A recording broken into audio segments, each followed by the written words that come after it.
There's a very powerful hadith that shows us the dangers of showing off. The dangers of showing off your good deeds to other people. And that is the hadith reported in Bukhari and Muslim, in which we learn that the very first people who will be called to task on the Day of Judgment, and the very first people who will be rewarded or punished on the Day of Judgment, will be the Hafidh of the Quran, the martyr, the shaheed, and the one who gave of his money all the time for the sake of Allah. These are the first three people whom Allah will call in front of Him. The memorizer, the Hafidh of the Quran, and the martyr who died in a legitimate expedition, and the charitable person. And as everybody is looking at them, they will think Allah is honoring them, Allah is rewarding them, Allah will give them the first share of the pie of Jannah. So Allah will ask this Hafidh, why did you memorize the Quran, and why did you recite at these gatherings and at these masajid? Why did you go and do this? So the Hafidh will stand up with pride and he will say, oh Allah, I did it to bring honor to your book. I did it for the izzah of the religion, for the glory of the religion. I did it for your sake, O Allah. And Allah will say, kadhabta, you're lying. And the angels will agree and say, you are lying. And the books will be brought forth and it will be clear that his intention, Allah will say, your intention was not to please me.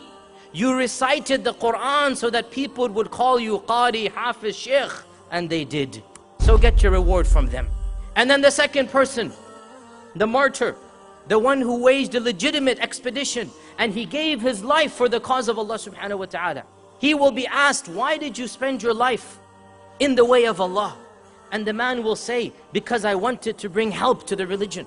I wanted to bring i'la al-kalima, as we call, or bringing help to Islam, glory to Islam. I wanted to defend the religion, defend the weakless and the homeless and the poor. I did it for your sake, O Allah. And Allah will once again say, kadhabta, you're lying. And the angels will testify you're lying. And Allah will say, you only did it so that people could call you, mashallah, mujahid, mashallah, brave man, mashallah, you've done so much. And the people did. You got your reward from them, none from me.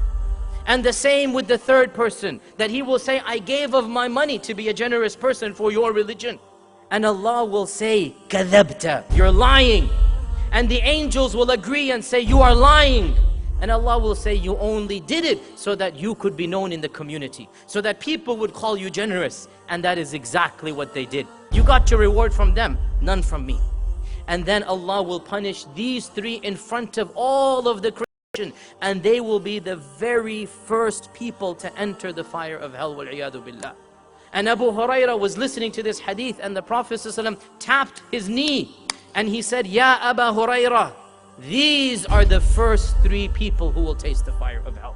The Hafidh and Qari, and the one who is a shaheed, the martyr, and the third one is the one who is generous. Why? Because their intentions were not correct. They had this mixing of intentions. They wanted to show off their deeds. And imagine, brothers and sisters, imagine the fate of the person. He's doing good his whole life and he thinks he's going to meet Allah with all of this good, and then he is told, you didn't do it for my sake. You did it for your own ego. You did it to inflate your own prestige on the people. Why are you wanting me to reward you when you didn't do it purely for my sake? Imagine the fate of that person. And therefore, brothers and sisters, we need to make sure we are not that person. We are not that person on the Day of Judgment who is told you wasted your whole life and all of your deeds will be thrown back at your face.